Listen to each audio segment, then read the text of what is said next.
రాష్ట్రపతి Rajya Sabha chairman Jagdeep Dhankhar రాజీనామాకు justice Yashwant Varma అభిశంసన తీర్మానాన్ని ఆమోదించడమే కారణమా? అవును, ఈ చర్య కేంద్ర ప్రభుత్వానికి నచ్చకపోవడంతో జగదీప్ రాజీనామా చేయాల్సి వచ్చినట్టు తెలుస్తోంది. జస్టిస్ వర్మను తొలగించేందుకు విపక్షాలు ఇచ్చిన అభిశంసన తీర్మానాన్ని ఆమోదించి తదుపరి చర్యలు చేపట్టాలని రాజ్యసభ చైర్మన్ ఇప్పటికే ఆదేశాలు ఇచ్చారు. అయితే ఈ చర్య కేంద్రంలో పెద్దలకు నచ్చలేదని తెలిసింది. దీనిపై కేంద్ర ప్రభుత్వం తరపున ఓ ప్రతినిధి సోమవారం రాత్రి జగదీప్ ధన్కర్తో ఫోన్లో మాట్లాడినట్లు సమాచారం. ఈ క్రమంలో ఇద్దరి మధ్య వాదనలు హీటెక్కాయి. అభిశంసన తీర్మానం విషయంలో వెనక్కు తగ్గాలని కేంద్రం చెప్పిన మాటకు నో చెబుతూ తనకు సర్వాధికారాలు ఉన్నాయని జగదీప్ ధన్కర్ స్పష్టం చేసినట్లు తెలిసింది.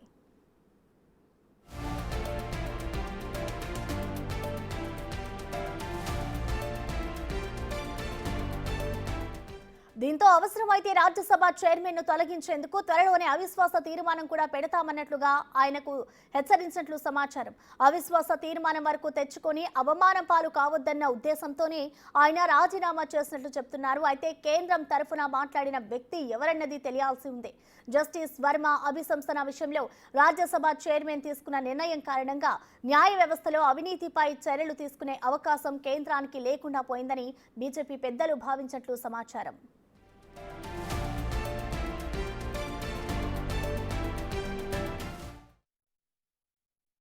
రాజీనామాకి సంబంధించిన పూర్తి డీటెయిల్స్ ని మా ప్రతినిధి ఢిల్లీ నుంచి శివ అందిస్తారు. శివ, మనం చూస్తున్నాం ఇటు జగదీప్ ధన్కర్ అయితే రాజీనామా చేస్తారు. అసలు రాజీనామాకి అసలు కారణాలు ఏంటి? దీనికి సంబంధించిన బీజేపీ ఏం చెప్తుంది, కాంగ్రెస్ ఏమంటుంది? ప్రసన్న, భారత ఉపరాష్ట్రపతి జగదీప్ ధన్కర్ రాజీనామాను ఆమోదిస్తున్నట్లు భారత రాష్ట్రపతి ద్రౌపది ముర్ము ప్రకటన విడుదల చేశారు. నిన్న సాయంత్రం ఆయన ఉపరాష్ట్రపతి పదవికి రాజీనామా చేస్తున్నట్లు రాష్ట్రపతి ద్రౌపది ముర్ముకు లేఖను పంపించారు. ఆ లేఖకు ప్రతిగా ఆమోదిస్తున్నట్లు తెలియజేశారు. వ్యక్తిగత కారణాల వల్ల, ఆరోగ్య సమస్యల వల్లే ఆరోగ్యం సహకరించకపోవడం వల్ల తాను రాజీనామా చేస్తున్నట్లు జగదీప్ ధన్కర్ తెలిపారు. కానీ దాని వెనుక బలమైన కారణాలు ఉన్నాయనేది కొంత ప్రచారం జరుగుతుంది. దానికి సంబంధించి కూడా దాని బలం చేకూర్చే విధంగా నిన్న పార్లమెంట్లో జరిగిన, అంటే రాజ్యసభలో ఏదైతే హైకోర్టు న్యాయమూర్తి జస్టిస్ యశ్వంత్ వర్మకు సంబంధించిన అభిశంసన తీర్మానానికి సంబంధించి ప్రధానంగా ఇతర పార్టీలకు సంబంధించిన ఎంపీలు సంతకాలతో కూడిన ఒక లేఖను సమర్పించిన నేపథ్యంలో దానికి సంబంధించి అభిశంసన తీర్మానానికి ఆయన అంగీకరించిన నేపథ్యంలో దానికి సంబంధించి ఈ వివాదం చెలరేగింది అనేది ప్రధానంగా తెలుస్తుంది. దానిలో భాగంగానే ఈ జగదీప్ ధన్కర్కు రాజీనామాకు సంబంధించిన ప్రధాన కారణంగా తెలుస్తోంది. అంటే ఒకవైపు కేంద్ర ప్రతినిధి, కేంద్ర ప్రభుత్వం నుంచి ఒక కీలక నాయకుడు జగదీప్ ధన్కర్తో మాట్లాడినట్టుగా కూడా తెలుస్తోంది. ఈ అభిశంసన తీర్మానానికి సంబంధించి ఇద్దరి మధ్య చర్చ జరిగింది. దానికి సంబంధించి ఇద్దరి మధ్య చర్చల్లో సఖ్యత కుదరని నేపథ్యంలోనే ఆయన అభిశంసన తీర్మానానికి అంగీకరించారు. ఏదైతే యశ్వంత్ వర్మకు సంబంధించిన ఈ నోట్ల కట్ల వ్యవహారం ఏదైతే ఉందో, ఆయన ఇంట్లో కాలిన నోట్ల కట్లు గుర్తించారు. దానికి సంబంధించి ఒక కమిటీని కూడా ఏర్పాటు చేస్తారు. దానికి సంబంధించి ఇక్కడ పార్లమెంట్లో కూడా చర్చ చేపట్టాలంటూ కూడా విపక్ష పార్టీల ఎంపీలు సంతకాలతో కూడిన ఒక లేఖను, నివేదికను అభిశంసన తీర్మానం ద్వారా ఆయనకు ఉపరాష్ట్రపతి జగదీప్ ధన్కర్కు అందించిన నేపథ్యంలో అభిశంసన తీర్మానానికి ఆయన అంగీకరించారు. ఇటు కేంద్ర ప్రభుత్వం నుంచి ఎటువంటి అనుమతి తీసుకోకుండా, అంటే కేంద్ర ప్రభుత్వం నుంచి కూడా కేంద్ర ప్రభుత్వ పెద్దలు కూడా చర్చించాల్సి ఉంది. కానీ ఆయన వ్యక్తిగతంగా సొంతగా నిర్ణయాలు తీసుకున్నారనే ఒక ఆరోపణ వినిపిస్తోంది. దానికి సంబంధించి ఒక కేంద్ర ప్రభుత్వం నుంచి ఒక కీలక ప్రతినిధి కూడా జగదీప్ ధన్కర్తో ఫోన్లో మాట్లాడినట్టుగా కూడా తెలుస్తోంది.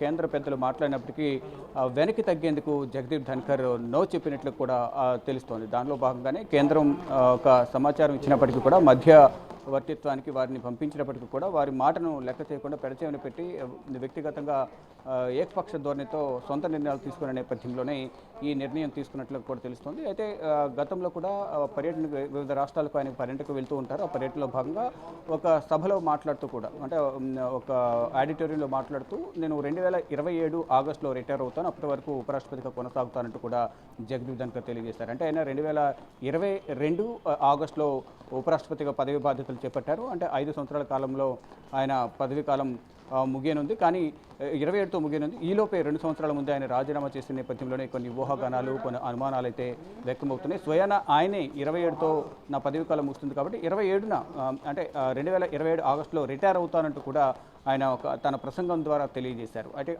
అనారోగ్య సమస్యలు అంటారా, ఇంతకుముందు కూడా ఆయన ఇంట్లో ఉండగానే రాత్రి సమయంలో ఛాతీ నొప్పి రావడం, ఇమీడియట్గా పక్కనే ఎయిమ్స్ ఆసుపత్రికి తీసుకెళ్లి ఆయనకి గ్యాస్ట్రో ఎంట్రాలజీస్ సంబంధించిన నిపుణులతో ఆయనకి చెకప్ చేయించడం, తర్వాత 2 రోజులు రెస్ట్ తీసుకోవడం వల్ల మళ్ళీ రావడం, తర్వాత మళ్ళీ ఇతర రాష్ట్రాల పర్యటనకు వెళ్ళి అక్కడ కూడా సభ ముగిసిన తర్వాత అక్కడ సన్నిహితులతో మాట్లాడుతూ ఆయనకి అస్వస్థకు గురయ్యారు. అప్పుడు కూడా వెంటనే ట్రీట్మెంట్ ఇప్పించారు. ట్రీట్మెంట్ ఇచ్చిన తర్వాత మళ్ళీ తిరిగి ఢిల్లీ వచ్చారు. యథావిధిగా ఆయన కార్యకలాపాలు ఆయన కొనసాగిస్తున్నారు. నిన్న ఉన్నట్లుండి పార్లమెంట్ సమావేశాలు ప్రారంభమైన తొలి రోజే ఈ నిర్ణయం తీసుకోవడం వెనుక కారణాలు ఏంటి అనేది కూడా పలు అనుమానాలు వ్యక్తమవుతున్నాయి. దానిలో ప్రధానంగా ఒకటి, ఈ అభిశంసన తీర్మానమే ఒక కారణం అయి ఉండొచ్చు అనే కొన్ని అనుమానాలు అయితే వ్యక్తమవుతున్నాయి.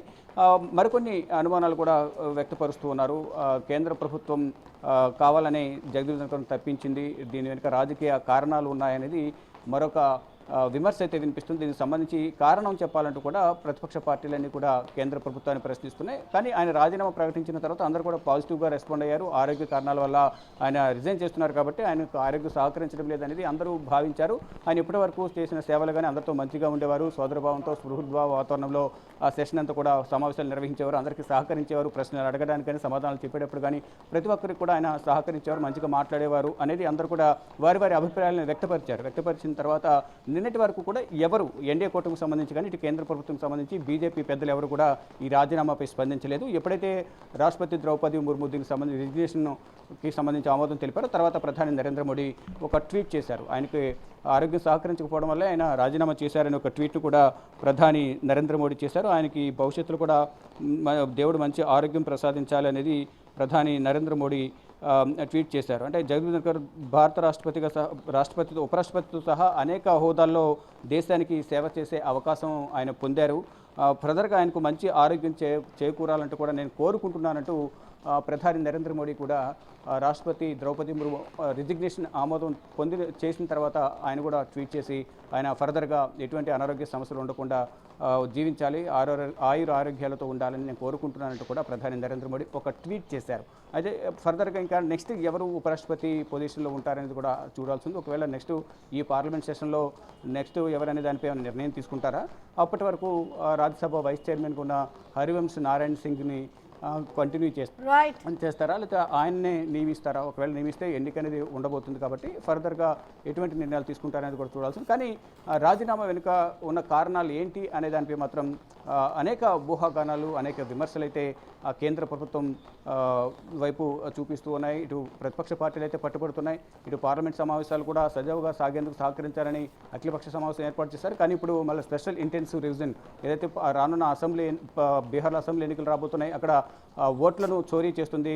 ఈ స్పెషల్ ఇంటెన్సివ్ రివిజన్ తీసుకుని దాదాపు ఈ విపక్ష పార్టీలకు సంబంధించిన 40 నుంచి 70 లక్షల వరకు ఓట్లను కూడా తీసేశారు.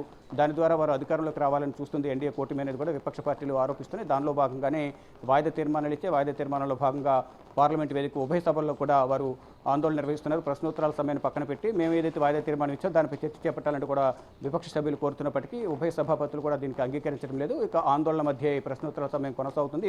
ఈ ఆందోళనలు ఎక్కువ అవుతున్న నేపథ్యంలో ఉభయ సభలు 2 గంటలకు వాయిదా పడ్డాయి. మళ్ళీ తిరిగి 2 గంటలకు ప్రారంభమయ్యే అవకాశం కనిపిస్తుంది. ప్రారంభమైనప్పటికీ మళ్ళీ స్పెషల్ ఇంటెన్సివ్ రివిజన్కి సంబంధించిన బీహార్లో ఓట్ల అవకతవకలకు సంబంధించి ప్రధానంగా చర్చ జరిగే అవకాశం కనిపిస్తుంది. కానీ ప్రధానంగా ఇప్పుడు ఈ ఉపరాష్ట్రపతి రాజీనామాకు సంబంధించి ప్రధానంగా చర్చ నడుస్తుంది. దీనికి సంబంధించి కూడా సమాధానం చెప్పాలనేది ప్రతిపక్ష పార్టీలు అయితే కేంద్ర ప్రభుత్వాన్ని ప్రశ్నిస్తూ ఉన్నాయి. Right Shiva, thank you.